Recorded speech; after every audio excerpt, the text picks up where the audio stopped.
बोलो जगन्नाथ भगवान की। सज्जन मंडली से दुखालयर कथा कहले मु जाजपुर कथा आपनकु नउछि पचारिले मु पचारिली महाराज एमिति दुख काहीकि से दुखर कथा कहले। सज्जन मंडली पिलाटी हला बापा माँ बड़ अभाव कष्ट करती बापा पत्थर बहे छाती रे पत्थर बही आनी पुओ को बड़ कराए। सजन मंडली पुओटी बड़ हैला धीरे धीरे बड़ हैला बापार मन रे दुख केमिति मो पुओ सप्तम श्रेणी पास हब। सजन मंडली सप्तम श्रेणी पास हवा पाई पुओ भारी इच्छा कला परिश्रम कला बापांकर कथा को रखिला। सप्तम श्रेणी पास हो गला परे तथापि बापार मन रे दुख मो पुओ केमिति मैट्रिक पास हब। सजन मंडली अक्लांत परिश्रम कला बापा को सुख दबा पाई बापार दुख को एड़े दबा पाई केवल गारे की स्कूल रे मैट्रिक भल नंबर रखिलानी जाजपुर जिल्ला रे प्रथम स्थान रखिला। कलेक्टर डाकिले गोल्ड मेडल देले आउ जिल्ला रे प्रशासनिक अधिकारीक द्वारा संबर्धित हला। तथापि बापार मन रे दुख मो पुओ केमिति +2 पास हो। सजन मंडली अभिमन्यु कॉलेज रे पाठ पढ़िला +2 मध्य पास कला तथापि बापार मन रे दुख मो पुओ केमिति ग्रेजुएशन पास करिवो। कोन भाई दुख चालिछि चालिछि मनुष्यर पछ तले छाई जेमिति मनुष्य को छाड़ी जाए ना दुख पछरे पछरे चालिछि। हरि बोल हुलहुली आनंद गवा कोन मां माने मोह सुखी आइछे प्रसाद व्यवस्था होछि रे होछि प्रसाद व्यवस्था कृष्णा कोन भाई प्रसाद होछि व्यवस्था और प्रसाद होछि कोन आपण खाया को न देइथिले आपण कहन दे महाराज एते कथा कोन तुम खाया खाइबे तो पीबे भगवान यज्ञ देखि कि जिवे हरि बोल दे केते एते कुंदरु चंद गए बगा हरि बोल बोला बोले आनंद गवा। हां सजन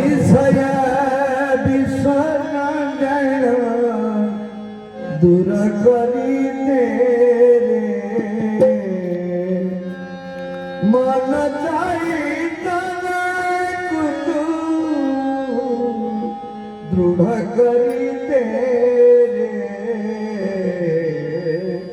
राम नाम पढ़े गाइते राम नाम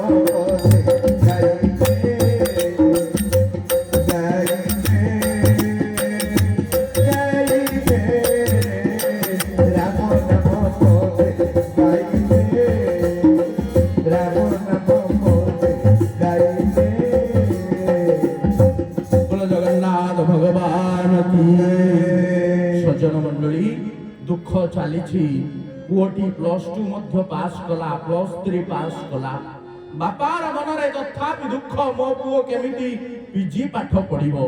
रेभेन्सा यूनिवर्सिटी एठू 147 किलोमीटर पाखा पाखी हबो 100 भितरे सेठी पाठ पढ़िला पीजी पढ़िला डिग्री हासिल कला।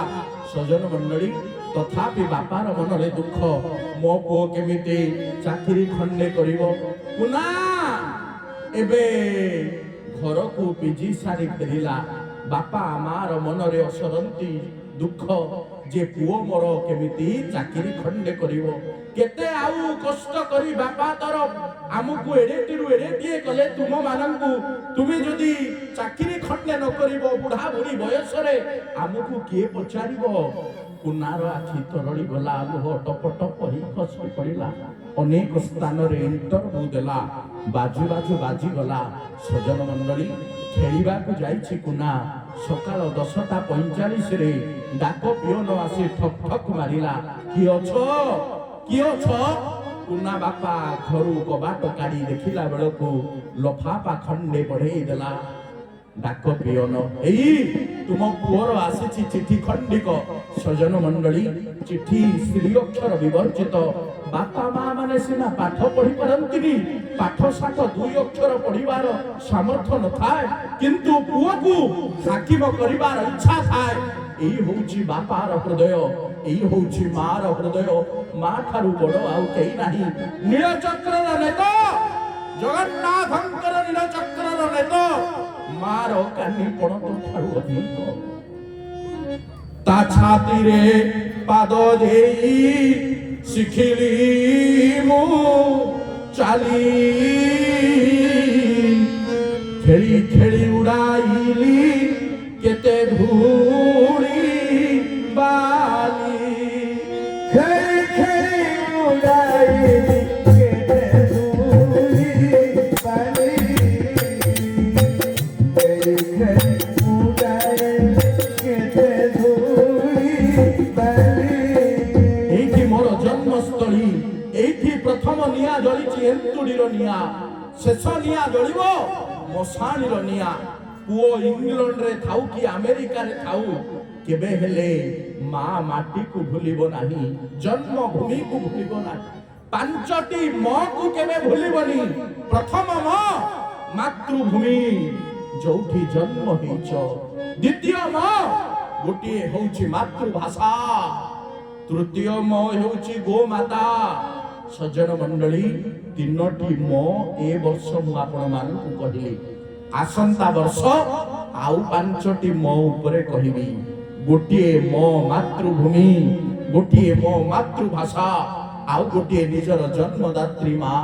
ଗଙ୍ଗାଧର ମେହେର ଆମକୁ କହିଲେ, ମାତୃଭୂମି ମାତୃଭାଷାରେ ମମତା, ଭାଷାରେ ମମତା, ଯାହୁରେ ଜନମି ନାହିଁ, ଯାହୁରେ ଜନମି ନାହିଁ ଗୌର, ଯାହୁରେ ଜନମି ନାହିଁ। ତାକୁ ଯଦି ଜ୍ଞାନୀ ଗଣରେ ଗଣିବା, ଯଦି ଜ୍ଞାନୀ ଗଣରେ ଅଜ୍ଞାନୀ ରହିବେ କାହିଁ ନ ଗୌର, ଅଜ୍ଞାନୀ ରହିବେ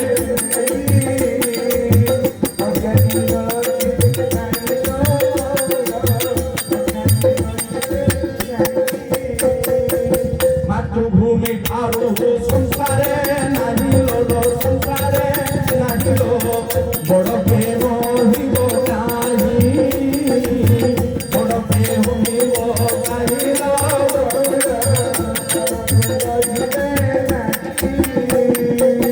ଯାଇଥିଲେ ଦୂରେ ଫେରିବି ଗାଁକୁ, ଯାଇଥିଲେ ଦୂରେ ଫେରିବି ଗାଁକୁ, ମୋ ମାଟି ପରାଣ ସେହି ଲୋ ଗୌର, ମୋ ମାଟି ପରାଣ ସେହି।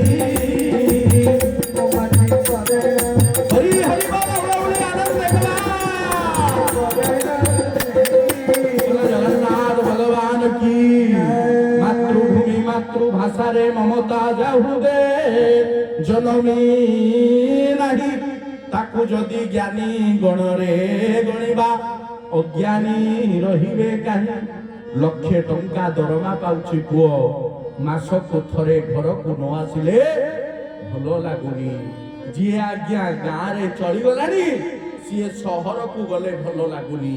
ଯିଏ ସହରରେ ରହୁଛି, ସିଏ ବିଷାକ୍ତ ପରିବେଶରେ ରୁନ୍ଧି ହେଇଯାଇ କହୁଛି ମୋ ଗାଁ ଭଲ, ମୋ ମାଟି ଭଲ, ମୋ ଗାଁର ପଛପଟେ ଆମ୍ବ ତୋଟାର ଅପୂର୍ବ ସୁଗନ୍ଧ ଭଲ, ଅମୃତ ଭଣ୍ଡା ବରଂ ଖାଇକି ବଞ୍ଚିବି, ଗାଁକୁ ଫେରିବି।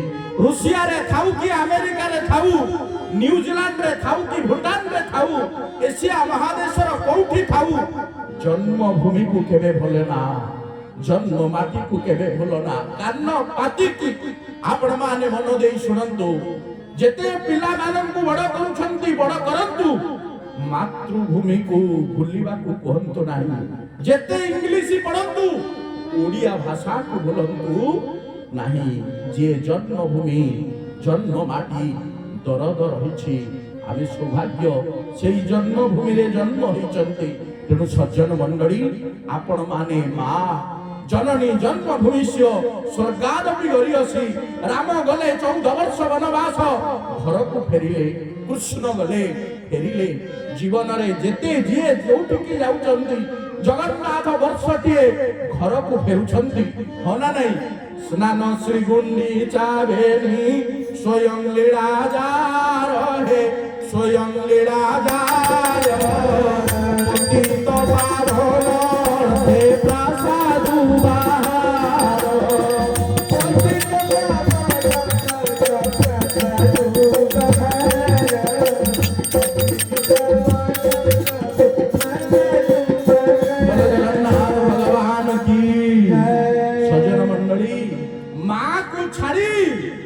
ଯିଏ ବଞ୍ଚିଛି ସେଇଟା ମଣିଷ ନୁହଁ, ଗୋଟେ ରାକ୍ଷସ।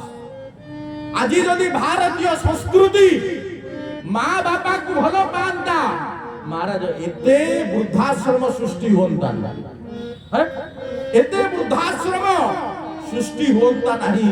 ପୁଅ ପାଉଛି 1,00,000 ଟଙ୍କା, ମା ବାପା ଅଛନ୍ତି ବୃଦ୍ଧାଶ୍ରମରେ ଜୀବନ୍ତ। ସଜ୍ଜନ ମଣ୍ଡଳୀ, ବିଚାର ଆପଣ ମାନଙ୍କର, ବିଚାର ଆପଣ ମାନଙ୍କର। ସରକାର କହିଲେ ଦଣ୍ଡ ମୁକ୍ତ ଅଞ୍ଚଳ, ଦଣ୍ଡ ଉଠେଇ ଦିଅ। ସାରେ ମୁଁ ସରକାର ଗୋଟେ ଚିଠି ଦେଲି, ଯିଏ ସୁପ୍ରିମ ମିନିଷ୍ଟର ଅଛନ୍ତି ଗଜପତିଙ୍କର ସାକ୍ଷାତ ଗୋଟେ ଚିଠି ଦେଲି। ଓଡ଼ିଶା ସରକାରଙ୍କର ମୁଁ ପ୍ରତିନିଧି, ସଂସ୍କୃତି ବିଭାଗର ଆପଣମାନଙ୍କର ଆଶୀର୍ବାଦ ଦେଉ ଅଧ୍ୟାପକ ଭାବରେ କାର୍ଯ୍ୟ କରୁଛି। ଭାରତର କୋଣାନୁକୋଣକୁ ଜଗନ୍ନାଥଙ୍କ କଥା ପ୍ରଚାର କରିବାକୁ ଯାଉଛି। ଗୋଟେ ଚିଠି ଦେଲି ସରକାରଙ୍କୁ, ଗୋଟିଏ ନିବେଦନ ରଖିଲି, ଯୋଉ ଦିନ ଶାସନ ପ୍ରଶାସନର ନାମକୁ କଟେଇ ଦେବେ ସେଇ ଦିନ ଦଣ୍ଡ ମୁକ୍ତ ହେଇଯିବ। ପୋଲିସ ଷ୍ଟେସନକୁ ଯଦି ଉଠେଇ ଦେବେ ଦଣ୍ଡ ମୁକ୍ତ ହେଇଯିବ। କ୍ରିଟିସାଇଜ କରିକି ଲେଖିଲି, ଯଦି ସରକାର ସମାଜକୁ ନିୟନ୍ତ୍ରଣ ରଖିବା ପାଇଁ ପୋଲିସ ଥାନା ବସେଇଲା, ତାହେଲେ ମାଷ୍ଟର କାହିଁକି ବାଡ଼ି ନ ଧରିକି ପିଲାକୁ ବାଡ଼େଇବନି? ସଜ୍ଜନ ମଣ୍ଡଳୀ, ପିଲା ବଡ଼ ହେଇଗଲାଣି, ଆମେରିକାରେ ବୈଜ୍ଞାନିକ ହେଇକି 1,00,000 ଟଙ୍କା ପାଇକି ଗାଁକୁ ଫେରୁଛି, କାରରେ ଯାଉଛି। ବୁଢା ମାଷ୍ଟର ସେଇଦିନ ପାଠ ପଢେଇଥିଲା, ଚମ ଧଡୁ ଧଡୁ ହେଇଯାଇଛି, ଠେଙ୍ଗାଟିଏ ଧରିଛି, ବସ୍ତ୍ର ନାହିଁ, ନେନ୍ଦୁଆ ବହୁଛି, ଯାଉଛି। ସେଇଦିନର ବୈଜ୍ଞାନିକ ବାଟରେ ଦେଖିଲା ମାଷ୍ଟରଙ୍କୁ, ବୁଢା ହେଇଗଲେଣି। ଯୋଉ ମାଷ୍ଟର ଗୁରୁଜୀ ମତେ ବେତ ପାହାର ପକେଇଥିଲେ, ଓହ୍ଲେଇ ପଡିଲା ଗାଡିରୁ, ପାଦ ତଳେ ଦଣ୍ଡବତ କରିକି ପଡିଗଲା। ପଚାରୁଛନ୍ତି, ମାଷ୍ଟର ତୁମେ କିଏ? କିଏ ତୁ ବାପା? ମୋ ଆଖିକୁ ତ ଦେଖା ଯାଉନି। କୁନା କହୁଛି, ସାରେ ମୁଁ ସେଇ ଆପଣଙ୍କର କୁନା। ଆପଣ ଯଦି ସେଇଦିନ ମତେ ବାଡେଇ ନଥାନ୍ତେ, ଆମ୍ବ ଗଛରେ ଚଢିଥିଲି ବୋଲି ମୁଁ ଆଜି ଚୋର ପାଲଟି ଯାଆନ୍ତି। ମତେ ବାଡେଇ ଥିଲେ ବୋଲି ମୁଁ ଆଜି ବୈଜ୍ଞାନିକ ହେଇକି ମାସକୁ 1,00,000 ଟଙ୍କା ପାଉଛି। ଆପଣଙ୍କର ପାଦ ତଳେ ପଡି ଯାଉଛି। ଆପଣ ମତେ ଶାସନ କରିଥିଲେ ବୋଲି ଭଲ ମଣିଷ ହେଇକି ବାହାରିଛି। ହରିବୋଲ ବୋଲ ବୋଲେ ଆନନ୍ଦିତ। ଯୋଉଠି ଶାସନ ନାହିଁ ସେଇଠି ଜୀବନର ଶୃଙ୍ଖଳା ନାହିଁ, ଯୋଉଠି ଭଲ ପାଇବା ନାହିଁ ସେଇଠି ଆବେଗ ନାହିଁ। ତେଣୁ ପ୍ରତ୍ୟେକ ଜୀବନ ଆମକୁ ଶୃଙ୍ଖଳା କରିବା ଆବଶ୍ୟକତା ଅଛି। ସଜ୍ଜନ ମଣ୍ଡଳୀ, ଆଉ ଅଧଘଣ୍ଟା ଖଣ୍ଡେ 15-20 ମିନିଟ୍ ଖଣ୍ଡେ କଥା ପ୍ରସଙ୍ଗ କରି ଆମେ ସାରିବା। ମହାରାଜ ଯିବେ ବୋଧେ, ସେଠି କାର୍ଯ୍ୟକ୍ରମ ଅଛି ନାଇଁ? ମଠକୁ ଯିବେ। ଏସବୁ ଟିମ୍ ଆପଣ ଆଣିଛନ୍ତି ନା? ଆମର ମହାରାଜଙ୍କ ପାଇଁ ଗୋଟେ ହରିବୋଲ ହୁଳହୁଳି ଦିଅନ୍ତା। ସନ୍ଥ ବସିଲେ ଆମ କାର୍ଯ୍ୟକ୍ରମ ମଞ୍ଜୁଳ ଚାଲିବ। ହରିବୋଲ ହୁଳହୁଳି ଆନନ୍ଦ କବାଲ। ସଜ୍ଜନ ମଣ୍ଡଳୀ, ମୋର ସୌଭାଗ୍ୟ ମହାରାଜ ବସିଛନ୍ତି, ସୌଭାଗ୍ୟ। ତେଣୁ ଆପଣ ମାନେ ଆଉ ଟିକେ ବସନ୍ତୁ, ଆଉ କଥା ସାରିଦେବା। ଆପଣ ମାନେ ବସିଛନ୍ତି ବୋଲି ମୁଁ ବସିଛି। ତେଣୁ ଭୋକ ତ ହବନି, ଟିକେ ବସି ପଡନ୍ତୁ, ଟିକେ ଅନିତ୍ୟ କଥା ଉପରେ ଜାଣିବା। ସେ ପାଠ ପଢିଲା। କୁନା ବାପା ଚିଠିଟା ବଢେଇ ଦଉଛି। କୁନା ଦେଖେ, ତୋର ଚିଠି ଆସିକି ଡାକ ପିଅନ ଦେଲା। କୁନା ଖୋଲିଦେଲା ଲଫାପା। ବାପା ମୁଁ ଚାକିରି ପାଇଛି।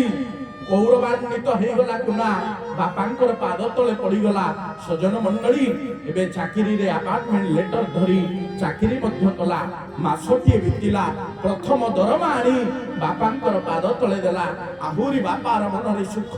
ଦେଖନ୍ତୁ, ଯେମିତି ଲାଗିଲା ପାହାଡ଼ଟା ପୃଥିବୀକୁ ଖସି ପଡିଛି। ଯେତେ ଯନ୍ତ୍ରଣା ପାଇଥିଲି, କେତେ ଦୁଃଖ ଭୋଗିଥିଲି, ପଥର ବୋହିକି କାନ୍ଧକୁ ମୁହାଣ କରି ପିଲାଙ୍କୁ ପାଠ ପଢେଇଥିଲି। ଆଜି ବଡ ହେଇଗଲି, ଆଜି ମୋ ପୁଅ ବଡ ହେଇଯାଇଛି। ଗାଁ ଦାଣ୍ଡ ସାରା କହି ବୋଲିଲା। ସଜ୍ଜନ ମଣ୍ଡଳୀ, ଅନେକ ଦିନ ଯେ ପରା ବିତିଣ ଯେ ଗଲା, କୁନା ବୋଉ କୁନା ବାପା କଥା ଯେ ହୋଇଲା। କୁନା ବାପା କୁନା ବୋଉ କଥା ହଉଛନ୍ତି। ପୁଅ ବଡ ହେଇଗଲାଣି, ଚାକିରି ଗଲାନି। ଏବେ ହାତକୁ 2 ହାତ କରିଦେଲେ ଖେଳ ଖତ, ମାନେ ଆମ କାମ ସରିଲା। ଏତିକ କଥା ଭାବୁଛନ୍ତି ମା। ସକାଳ ପାଇଲା ବେଳକୁ +2 ସମୟରେ ଗୋଟେ ଝିଅକୁ ଭଲ ପାଇଥିଲା କୁନା। ଦୁଇ ବେକରେ ଗଳାରେ ବରଣ ମାଳା ପକାପକି ହେଇ ଗାଁ ଦାଣ୍ଡ ଆଗରେ ଘରେ ଠକ୍ ଠକ୍ କରୁଛି କୁନା। କବାଟ ଖୋଲ, କବାଟ ଖୋଲ। ବୋଉ ଆସି କବାଟ